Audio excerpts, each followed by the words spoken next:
Good morning, everybody. We are back, and we are going to follow up from the lesson that we just completed on anisotropy and clay sensitivity, and we're going to learn a fundamental concept in more modern soil mechanics, developed by various researchers, including Skempton, Chuck Ladd and Foott. These individuals presented these theories and concepts that have been widely embraced by geotechnical engineers throughout the world and have resulted in a lot of good geotechnical engineering.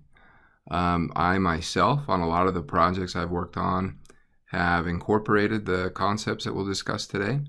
And that's because I've worked in a lot of places that have had some really soft, saturated clays. So the things that we're talking about today really are applicable to clays.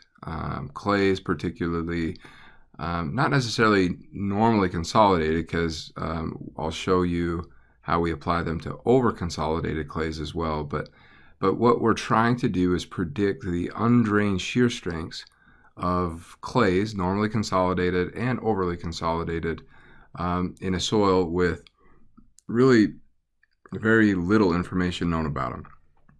So let's just dive into it. Here's the underlying concept in the video today. Ready? Undrained shear strength is proportional to the effective confining stress. This is something that we've known for a long time. Geotechnical engineers, if they've gone down and they've done tests, or I should say, taken samples from different depths in the soil, they've always observed that the soils from the deeper depths, if it's the same material, generally has higher undrained shear strengths than the soil in the upper depths, with the exception if the soils in the upper depths were desiccated or somehow over-consolidated. If all things were equal, if it was the same soil, the soil was essentially the same over-consolidation ratio, what they observed was the deeper soils had larger undrained strengths. And that's because, again, undrained shear strength is directly proportional to the effective confining stress. And it's so much so, in fact, that in 1957, Skempton published a very pioneering and keynote paper that presented this popular relationship that is still widely used today. It's a relationship that shows this ratio right here. You're going to see that it's the undrained shear strength that correlated to, or undrained shear strength that you would get from a vane shear test, normalized to its effective vertical stress. So that ratio, this SU over sigma prime V ratio, and all of these dots here represent vane shear tests that were performed. And so Skempton observed at all these different sites that there was not only a correlation to, in this case, plasticity index of that soil, but there was a very large correlation, very tight. Look how linear that is. And so he presented this correlation and said, hey, if I can measure the plasticity index of the soil, and if I can approximate its if I can approximate its effective vertical stress, then I can estimate with pretty good confidence what its undrained shear strength from a vane shear test would be. Now, note, this is important, that Skempton's work was only in soft, normally consolidated clays. Now, this correlation doesn't hold true in clays that are over-consolidated. But it kicked off a lot of research in this area, and individuals realized there's something here that we should look at. Now, different researchers, by the way, have used different terminology. In the US, we used S sub U over sigma prime V. Some European researchers in the UK, use the term C over P, where C is cohesion, P is the mean effective stress. So C over P, it's essentially we're intending it to be the same thing.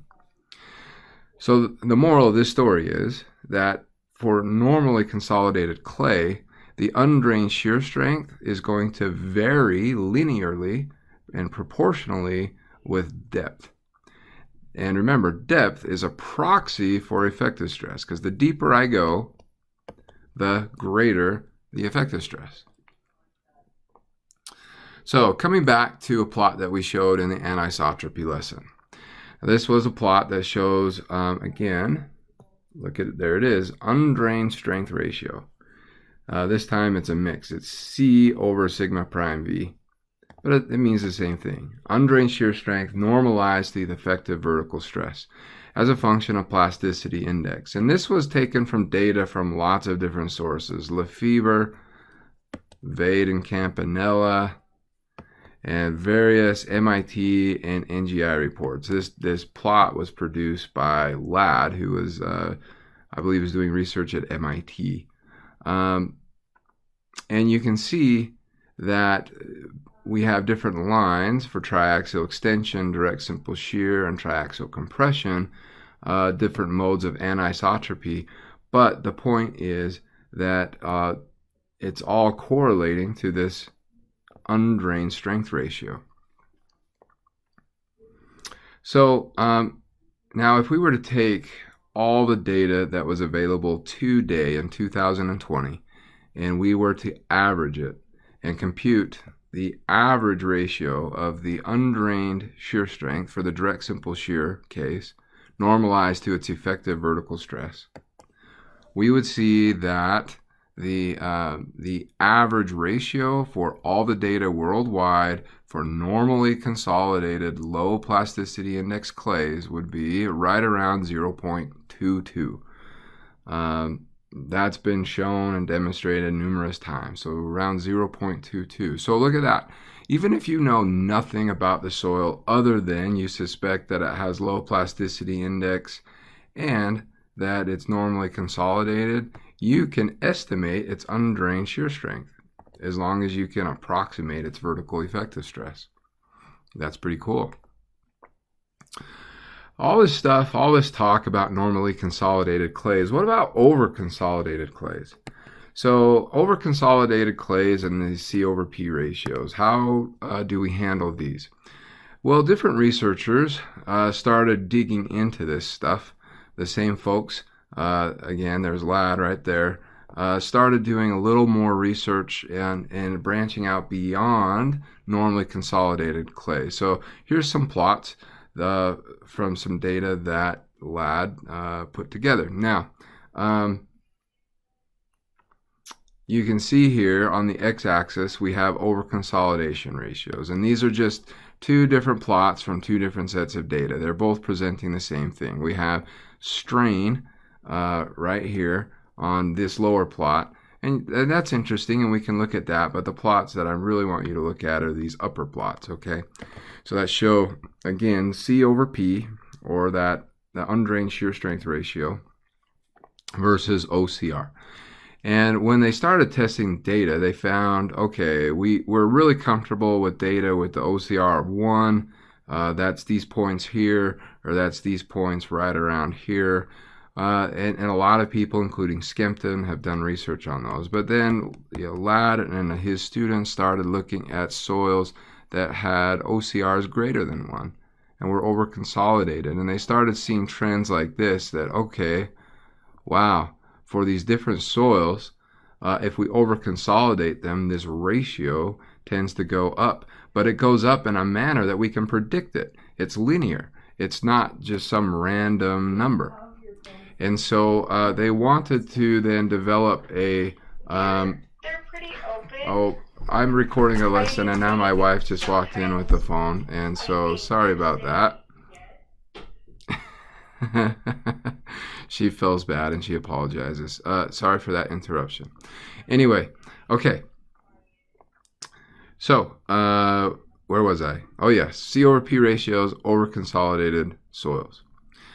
All of this that they observed and these linear trends led researchers like Ladd and Foott, these were the folks that developed the theory of SHANSEP. And SHANSEP is beautiful soil mechanics.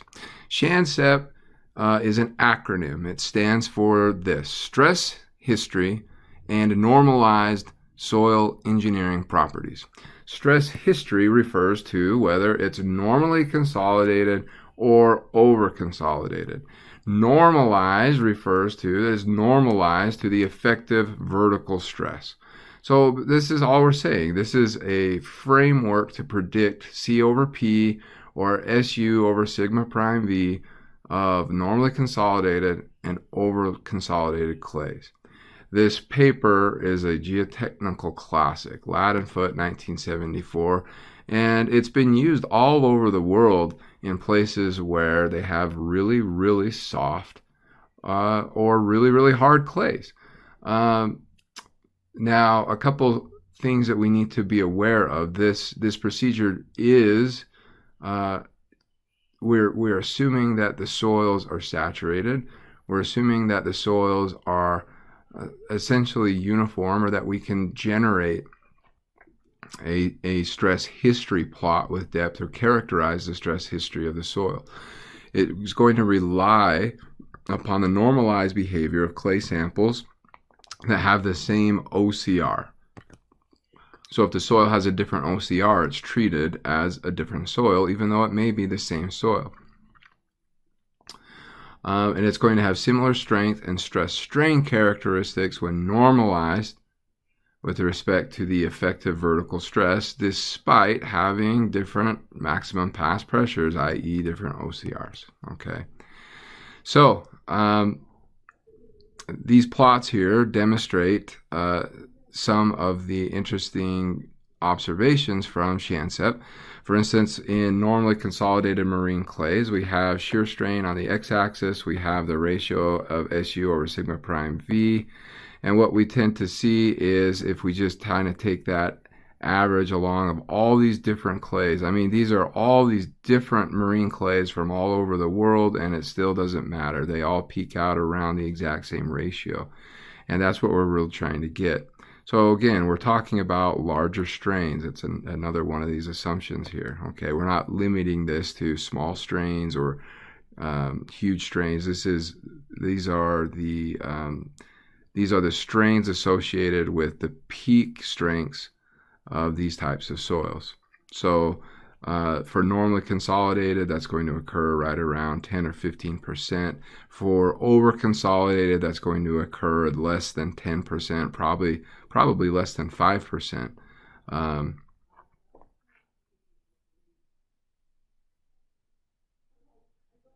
Okay, and then this plot over here for over consolidated Boston blue clay, because MIT is near Boston, they did a lot of tests with that type of clay, and we can see how the C over P ratio, or the undrained shear strength ratio, changes with over consolidation in the clay. And so they were able to fit these lines to this and then develop a function.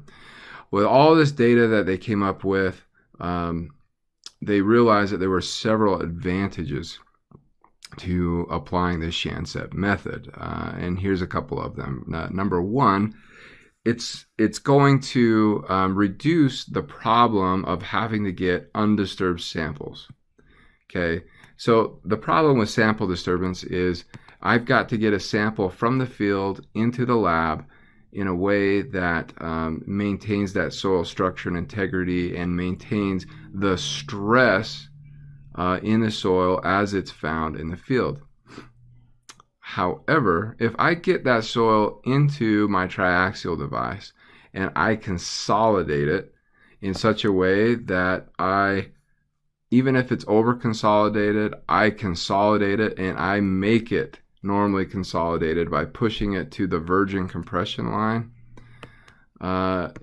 In other words, I make it normally consolidated. Then I can find this ratio for that soil under normally consolidated conditions. And then once it's normally consolidated, I can back the pressure off to target precise over-consolidation ratios that I'm interested in. And so then I can get these C over P ratios for higher over-consolidation ratio values. So we have much more control over the soil specimens in the laboratory testing, and we're not as impacted by sample disturbance. Another advantage is that we reduce the effects of high strain rates by using this triaxial and plane strain testing devices and direct simple shear devices. So these types of devices produce high rates of strain, which we know can artificially impact the measured shear strength of the soil. And so all this testing has to be done in a very controlled way. So in the triaxial plane strain testing device, we're straining at only 0.5% to 1% per hour. Or a direct simple shear, it's maybe 5% per hour. But if you compare that to the typical UU or unconfined compression test that is done on soils, those are typically sheared at 60% strain per hour. So we can avoid those high strain rate effects using the better equipment. And then finally, because we're using better equipment, we also have the ability to test for anisotropy if we so choose. So we can do triax compression, direct simple shear, or triaxial extension, and develop the C over P ratios for our soil for those anisotropic conditions. So here it is, folks. This equation right here is the granddaddy. That's the equation for SHANSEP. So it's basically saying the undrained shear strength ratio, normalized the effective vertical stress, is equal to this relationship right here. Where, and if you don't remember what OCR is, it's just the ratio of the past maximum effective stress the soil has ever felt, or sometimes called the pre-consolidation stress, divided by its current effective stress. Okay, so what are these terms? This S term is just a coefficient that you measure in the laboratory. Okay, it's essentially this. I'll show you how we get it actually. And then this M term is the exponent that's measured in the lab.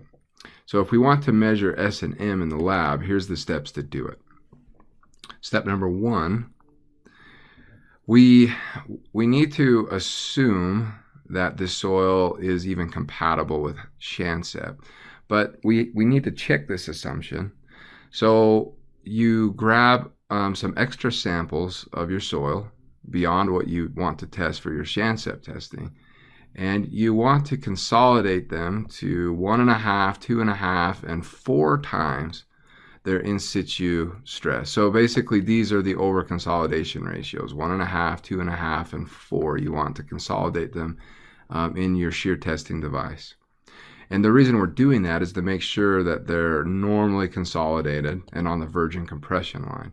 And then we're going to shear them. Now the resulting ratios that we measure from those tests, the C over P ratios, those should be relatively constant. At least for these higher stresses they should. Because this stress you may still be close to being over consolidated.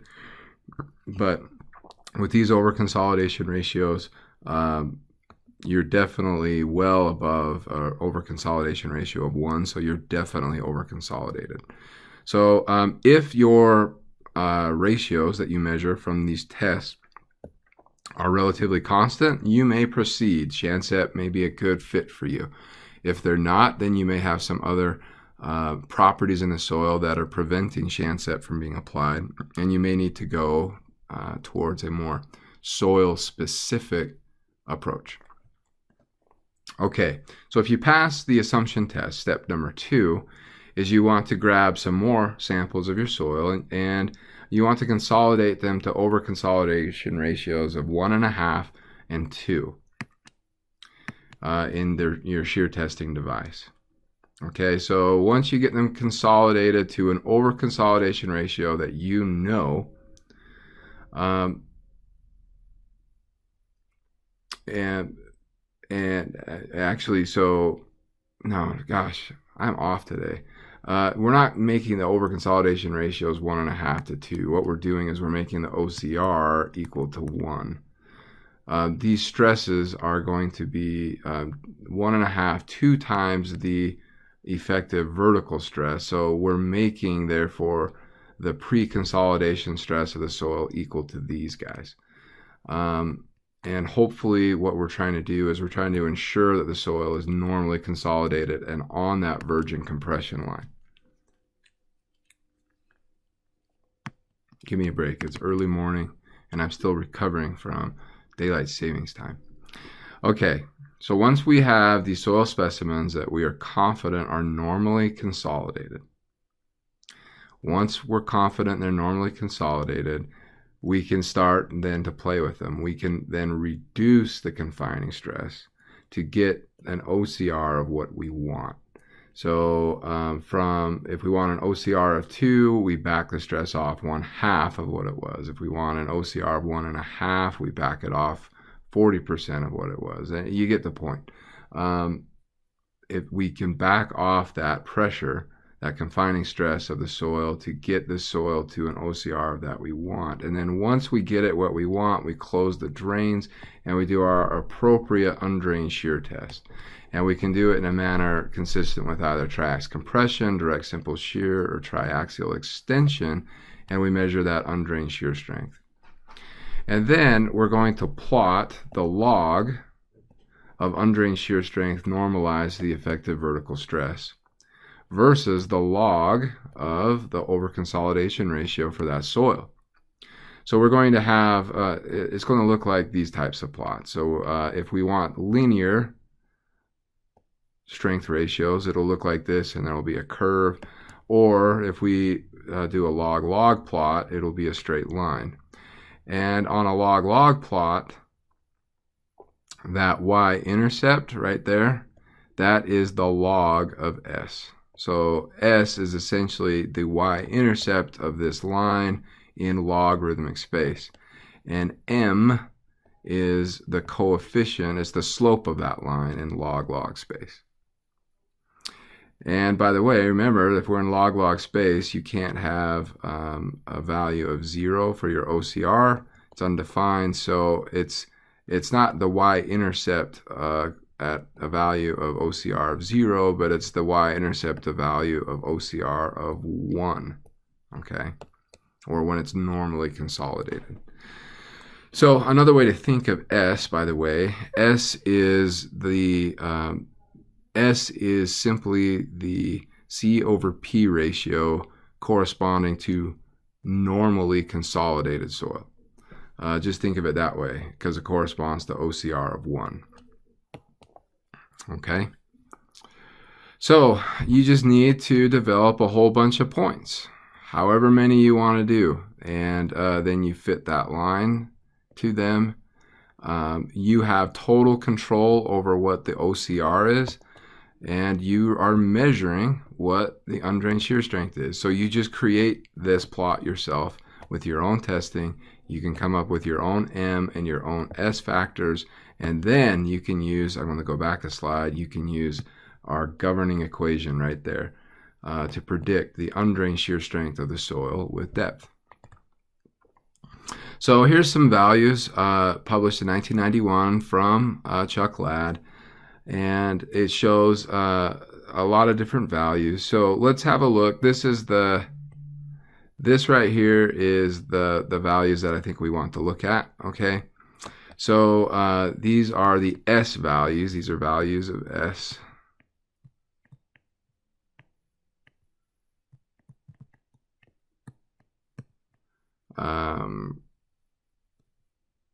These guys right here.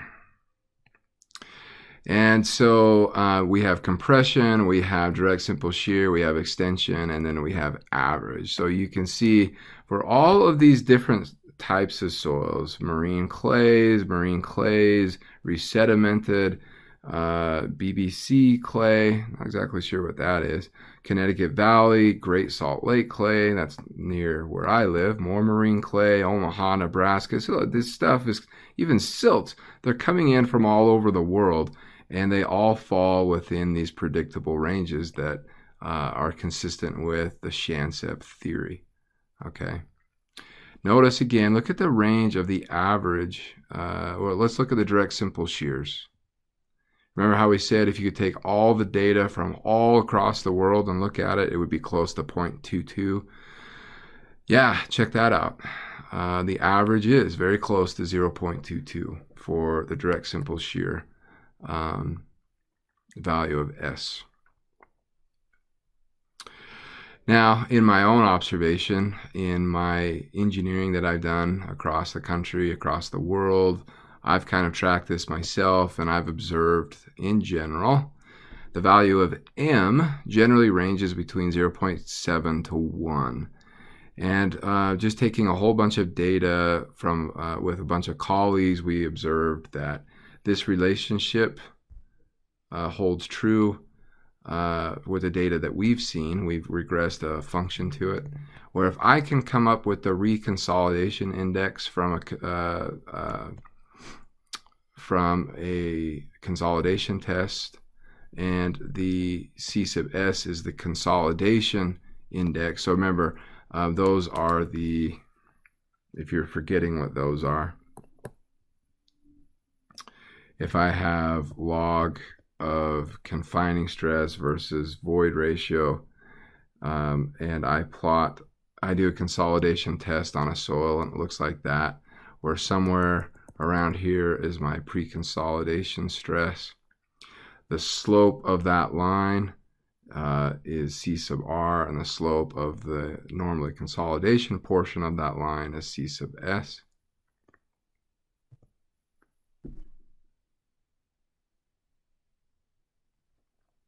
Okay, so that is a way that you can approximate then that your value of M, if you don't want to do a whole big series of shear tests to develop and measure M yourself. On average, of all the data I've collected, I've observed that M is right around 0.8 on average. So let's say now you develop values of S and M for your different soil layers that you want to use, and you're ready to go. So here's how you apply SHANSEP for design in the field. First of all, you need to divide the clay or the silt into sublayers. And then you're going to compute the effective stress and the pre-consolidation stress, or the OCR, for the center of every one of those sublayers. Now, this is important. You must have a good measure of the pre-consolidation stress to make SHANSEP work. If you're just guessing, or if you're doing sloppy testing, or if you are doing sloppy sampling, your OCR values are going to be off. And if your OCR values are off, you're going to compute garbage, okay? And so make sure that you have good laboratory pre-consolidation test data to make sure that SHANSEP works properly. I've always believed, I've always taught, and I have always been taught that if you have to spend money to get good data from the field, the place where you should spend it is getting good samples to measure pre-consolidation stress. That's the most important way to spend your money to get undisturbed soil samples.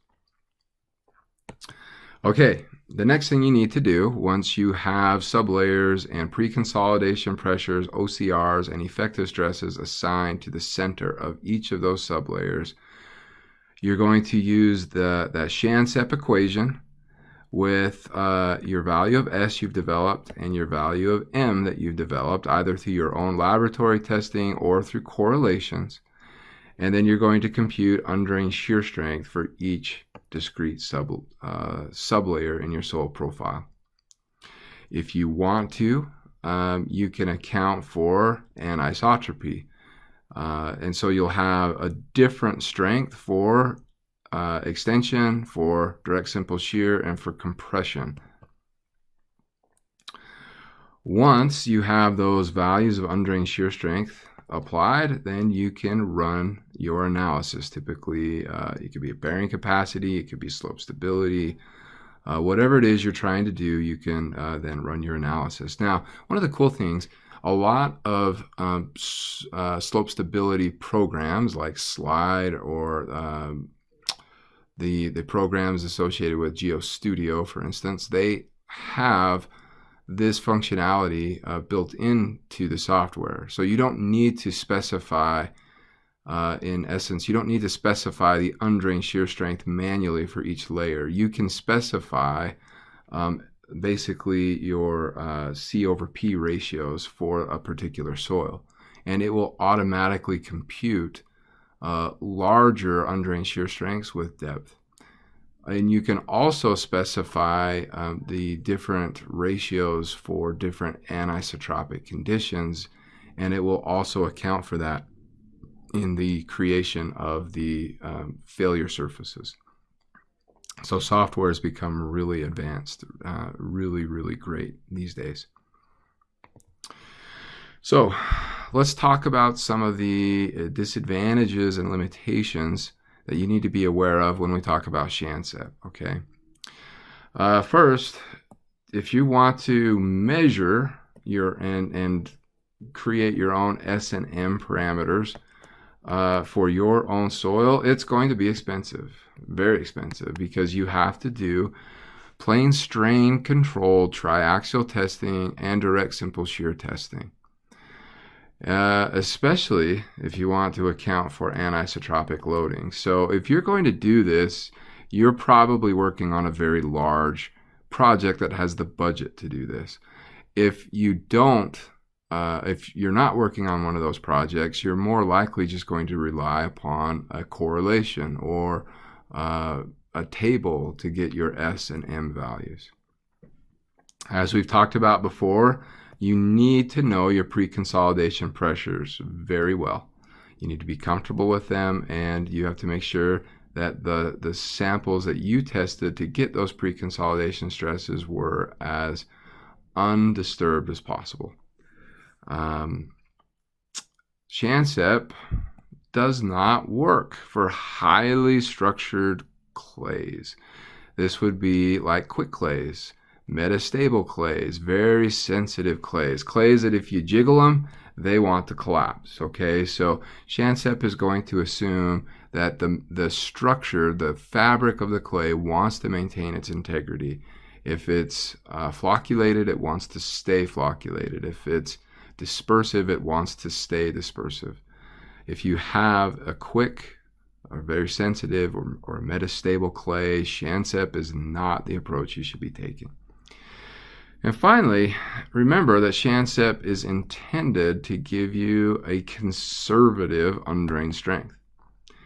And it's going to assume that your soils are fully saturated and that you have undrained loading conditions. If your soils are not fully saturated or are partially drained, then SHANSEP shear strengths are going to be low. They're going to be low.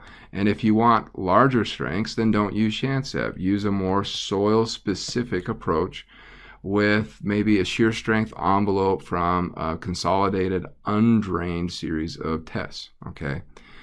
But if you want something that's quick, that is predictable, and that is pretty reliable for undrained strengths of clays, SHANSEP is a great alternative.